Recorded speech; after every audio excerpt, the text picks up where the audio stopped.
बिस्मिल्लाहिर्रहमानिर्रहीम। अस्सलाम वालेकुम स्टूडेंट्स, मैं हूं शकील अंसर और आप देख रहे हैं मेरा channel complete English grammar. Students, आपको इस चैनल पर ग्रामर के थ्रू कंप्लीट रिटन और स्पोकन इंग्लिश सिखाई जाएगी। ग्रामर क्या होती है? ये ज़बान के रूल्स और रेगुलेशंस का दूसरा नाम है और इन्हीं रूल्स और रेगुलेशंस के थ्रू आप स्टैंडर्ड, क्लासिक और करेक्ट इंग्लिश सीख सकते हैं। अब यहाँ पर स्पोकन इंग्लिश के हवाले से कुछ मिसकंसेप्शंस हैं जो मैं आपके माइंड से रिमूव करना चाहता हूँ। आपने सुना होगा कि हमारे यहाँ पाकिस्तान, इंडिया और बांग्लादेश में ये कहा जाता है कि स्पोकन इंग्लिश के अंदर ग्रामर का कोई रूल नहीं है।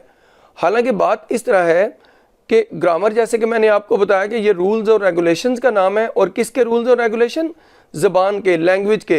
तो खैर रिटन इंग्लिश हो, रिटन लैंग्वेज हो या स्पोकन लैंग्वेज हो, दोनों में ही रूल्स और रेगुलेशंस इक्वली काम करते हैं। सिर्फ डिफरेंस 4 to 5% है, यानी रिटन इंग्लिश में और स्पोकन इंग्लिश में 4 to 5% डिफरेंस आता है। वो मैं आपको क्लियर करूंगा जब आप मेरे बाकायदा तौर पर चैनल पर लेक्चर सुनेंगे। तो दूसरा मिसकंसेप्शन ये है कि ब्रिटिश लोगों की और हमारी इंग्लिश में डिफरेंस है। यानी कहा जाता है कि हम टेंसेस और ग्रामर के साथ इंग्लिश को बोलते हैं और ब्रिटिश लोग टेंसेस और ग्रामर से इंग्लिश को नहीं बोलते। भाई बात इस तरह है कि हम इंग्लिश को एज ए सेकेंड लैंग्वेज सीखते हैं, इसलिए हमें इसकी ग्रामर, टेंसेस, रूल्स और रेगुलेशंस को सीखना पड़ता है। लेकिन क्योंकि जो ब्रिटिश लोग हैं उनकी इंग्लिश मदर टंग है, वो नेटिव स्पीकर हैं, इसलिए उन्हें टेंसेस और ग्रामर सीखना नहीं पड़ते। ऑटोमेटिकली उन्हें इंग्लिश उस एनवायरनमेंट के अंदर रहते हुए आ जाती है। जैसे हमें उर्दू बोलने के लिए टेंसेस, ग्रामर या इसके रूल्स और रेगुलेशंस की ज़रूरत नहीं पड़ती, क्योंकि हम ऐसे एनवायरनमेंट के अंदर रहते हैं जहाँ पर उर्दू बोली जाती है। तो ऑटोमेटिकली बच्चा जो बड़ा होता जाता है तो वो उर्दू को बोल लेता है। इसी तरह गोरे भी जो है उन्हें ज़रूरत नहीं पड़ती टेंसेस और ग्रामर को सीखने के लिए, क्योंकि उस एनवायरनमेंट के अंदर रहते हुए, पलते बढ़ते हुए वो ऑटोमेटिकली इंग्लिश को सीख जाते हैं। स्टूडेंट्स, ये तो दो मिसकंसेप्शन थे जो मैंने क्लियर करने की कोशिश की। अब आइए कि मैं आपको बताऊं कि इंग्लिश मैं आपको कैसे पढ़ाऊंगा। मैंने आपको A to Z इंग्लिश सिखाना है इंशाल्लाह। हर चीज़ इसकी मैंने पढ़ाना है। इस मकसद के लिए मैंने 10 प्लेलिस्ट्स बनाना है। उनके अंदर मैं क्या पढ़ाऊंगा, आइए मैं आपको बताऊं। जो नंबर 1 प्लेलिस्ट होगी उसके अंदर मैं आपको सारी उर्दू लैंग्वेज को इंग्लिश लैंग्वेज में कन्वर्ट करना सिखाऊंगा, यानी सारी उर्दू लैंग्वेज की इंग्लिश लैंग्वेज में ट्रांसलेशन करना सिखाऊंगा। स्टूडेंट्स, जब आप किसी भी लैंग्वेज को सीखना चाहते हैं तो यही तरीका होता है कि जो आपकी अपनी लैंग्वेज है, जो मदर टंग है, उसको आप उस लैंग्वेज में कन्वर्ट करना सीखें, यानी ट्रांसलेशन सीखें। सबसे पहला स्टेप ये होता है। फिर वहाँ पर आपको ये भी मैं सिखाऊंगा कि रिटन इंग्लिश और स्पोकन इंग्लिश में कितना और क्या डिफरेंस है। आपको स्पोकन इंग्लिश के हवाले से भी उसमें पॉइंट्स बताऊंगा। फिर जो एक्टिव सेंटेंसेस होते हैं उनके पैसिव कैसे बनाए जाते हैं, ये मैं आपको प्लेलिस्ट नंबर 1 के अंदर सब कुछ सिखाऊंगा। नंबर 2 प्लेलिस्ट के अंदर मैं आपको फंक्शनल ग्रामर सिखाऊंगा। भाई फंक्शनल ग्रामर क्या होती है, मैं अभी आपको जस्ट इतना बताता हूँ कि अगर आप अपनी ट्रांसलेशन को परफेक्ट बनाना चाहते हैं तो वो फंक्शनल ग्रामर आपको सीखना पड़ती है, क्योंकि सारी translation from Urdu into English सीख लेने के बावजूद भी जब तक आप फंक्शनल ग्रामर नहीं सीखते, आपकी ट्रांसलेशन, आपकी लैंग्वेज परफेक्ट नहीं होती।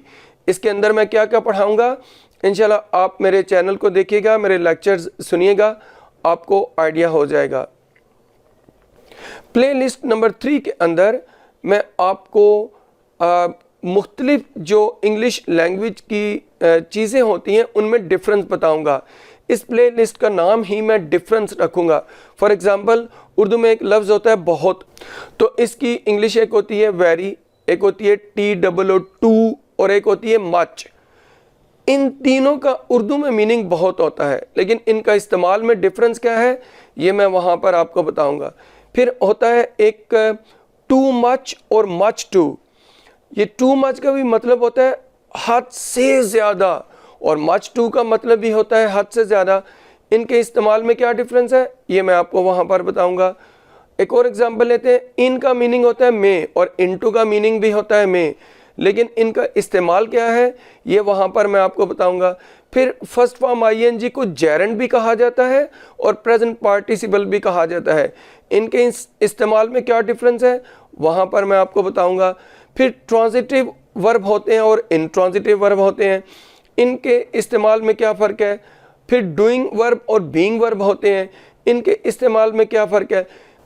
फिर सब्जेक्टिव कम्प्लीमेंट और ऑब्जेक्टिव कम्प्लीमेंट क्या होते हैं, इनके अंदर डिफरेंस मैं आपको बताऊंगा। तो ये तमाम चीज़ें आपको मैं प्लेलिस्ट नंबर 3 के अंदर सिखाऊंगा।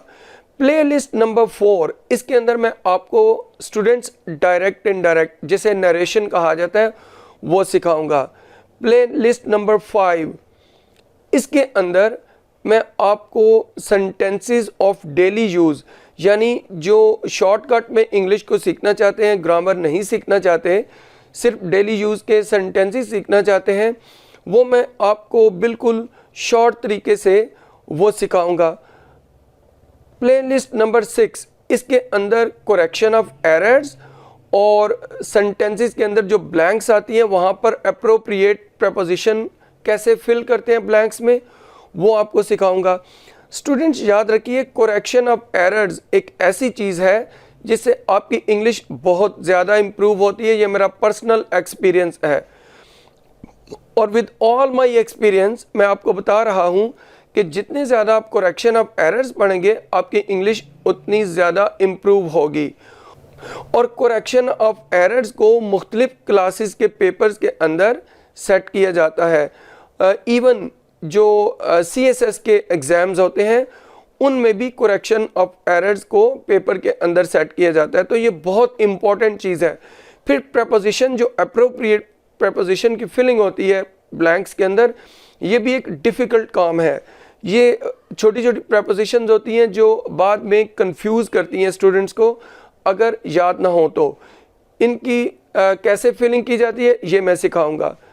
प्लेलिस्ट नंबर 7, इसके अंदर मैं आपको सेंटेंसेस के अंदर वर्ब कैसे सेट किए जाते हैं, यानी मुख्तलिफ टेंसेस के सेंटेंसेस के अंदर कौन से वर्ब्स का इस्तेमाल किया जाता है, कहाँ पर फर्स्ट फॉर्म, कहाँ पर सेकंड फॉर्म, कहाँ पर थर्ड फॉर्म, कहाँ पर फर्स्ट फॉर्म के साथ ING, फिर कहाँ पर SIS, और अगर एक से ज़्यादा क्लॉजेज एक सेंटेंस में हो तो उनमें डिफरेंस की, तो उनमें वर्ब्स की क्या तरतीब होती है, क्या तकसीम होती है। अगर एक से ज़्यादा क्लॉजेज हैं तो पहली क्लास में कौन सा वर्ब और दूसरी क्लास में कौन सा वर्ब, ये तमाम चीज़ें मैं आपको इस प्लेलिस्ट के अंदर सिखाऊंगा। प्लेलिस्ट नंबर 8, इसके अंदर मैं इडियम्स और फ्रेजल वर्ब्स विद मीनिंग्स और उनके बहुत शॉर्ट और इजी सेंटेंसेस आपको मैं सिखाऊंगा। प्लेलिस्ट नंबर 9, इसके अंदर पैरा वर्ड्स, उनके मीनिंग और उनके इजी और शॉर्ट सेंटेंसेस आपको मैं समझाऊंगा। और प्लेलिस्ट नंबर 10 ये लास्ट प्लेलिस्ट है, इसके अंदर self introduction, different types of interviews और इसके अलावा बहुत सारी चीज़ें मैं आपको इंशाल्लाह सिखाऊंगा। तो स्टूडेंट्स, ये सब प्लेलिस्ट्स हैं जिनमें मैंने आपको बताया कि मैंने क्या क्या पढ़ाना है, मैंने अपने इस चैनल पर आपको क्या क्या सिखाना है ये सब कुछ बता दिया। अगर अल्लाह ताला ने सेहत दी, ज़िंदगी दी, तो मैं आपको इंशाल्लाह कंप्लीट इंग्लिश सिखाने जा रहा हूँ। अब नेक्स्ट वीडियो लेक्चर से मैं बाकायदा तौर पर आपको इंग्लिश को पढ़ाने का आगाज़ करूँगा। मेरे इस चैनल को सब्सक्राइब कर लें। इस वीडियो से इतना ही। अल्लाह हाफिज़।